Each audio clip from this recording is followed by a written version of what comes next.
jingle bells, jingle all the way. Oh, what fun it is to ride on the open sleigh.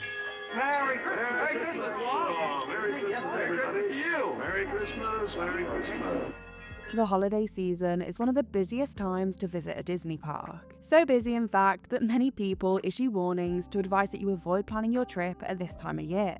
But there's a reason so many people still choose this time of year to visit, other than the fact that many people have time away from school and work to celebrate the holidays with their families. Disney parks are filled with special festive offerings that have become as traditional a part of Christmas for many families as putting up the Christmas tree. In this video, we're going to explore the history of two very special parts of Disney Parks Christmas. And in this, our journey takes us all the way back to the first ever Christmas at Disneyland, and right through to this holiday season. The very first Christmas season at Disneyland was in December of 1955, the year the park had first opened. Following their busy opening summer, crowds at Disneyland began to dwindle in the fall. This meant money was tight for Disneyland. There's only a minimal amount of Christmas decorations appeared this first year, including a Christmas tree in the hub. Nonetheless, there was still a special entertainment offering of Christmas carolers. This group of 12 singers from the University of Southern California, directed by Dr. Charles Hurt, were hired to perform as the Dickens carolers. They dressed in period costumes and roamed the park, singing classic Christmas songs for a week.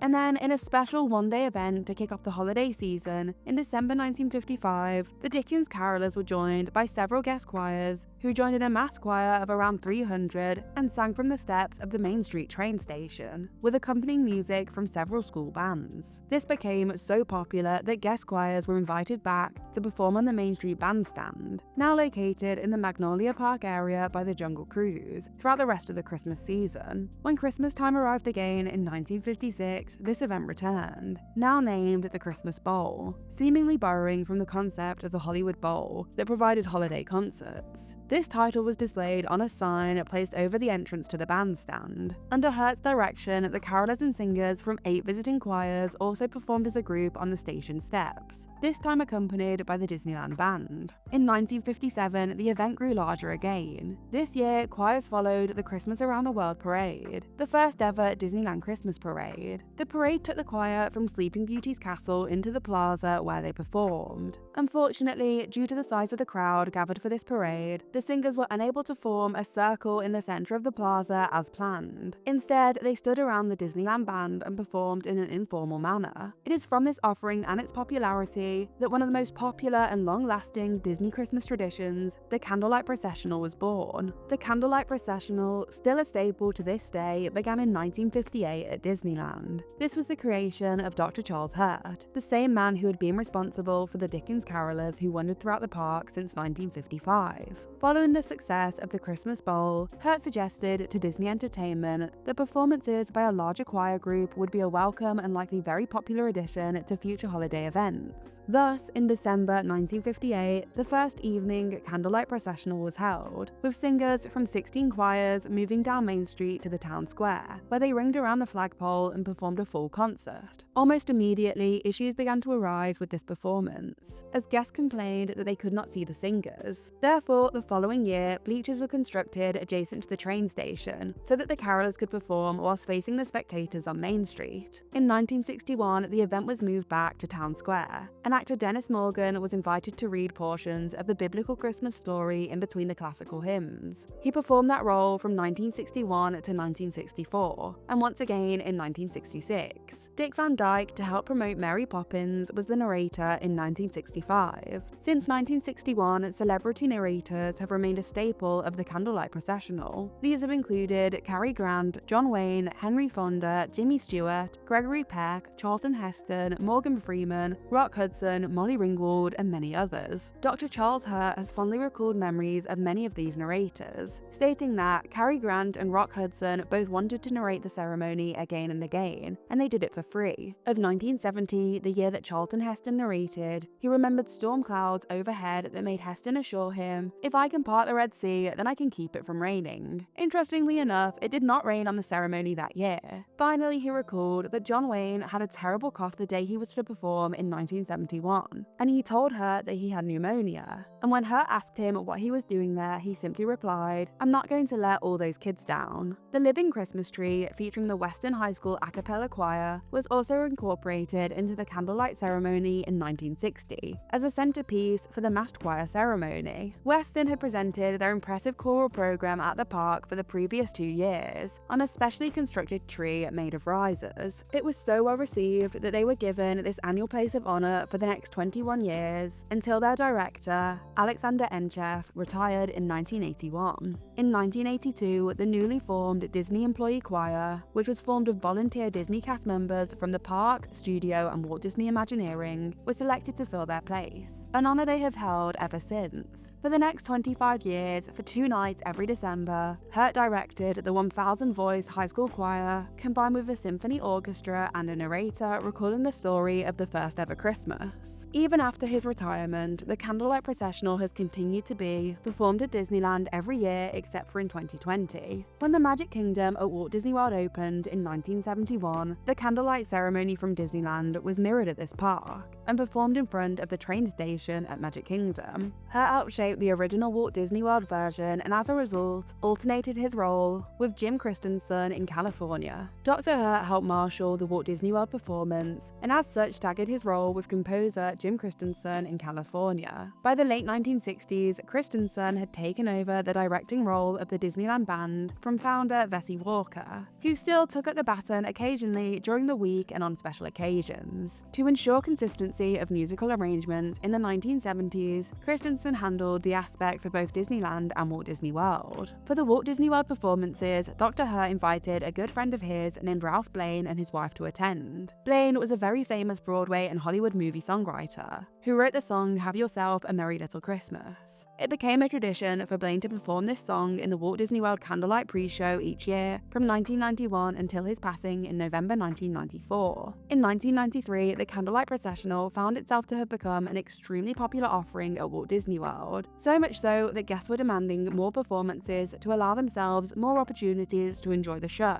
Thus, in 1993, Orlando's Candlelight Processional was moved to Epcot's America Gardens Theatre for 15 nights, with 2 presentations each evening, and with a different choir participating each night. That proved so successful that in 1994, the presentation was extended to 30 nights, with 2 performances each evening. Over the years, more nights and performances have been added. Just like at Disneyland, the show was unfortunately not performed in 2020. Over the years, there have been some variations in the narration script and some different musical selections, although most guests would not have been able to detect these subtle changes, because the ceremony has basically remained the same for decades. Today, the Candlelight Processional still entertains guests on both coasts with its music and timeless message. Let us know if you've ever seen the Candlelight Processional, and if so, who was your celebrity narrator? Thank you so much for watching. Please like, subscribe, check out some of my other videos and the links in the description.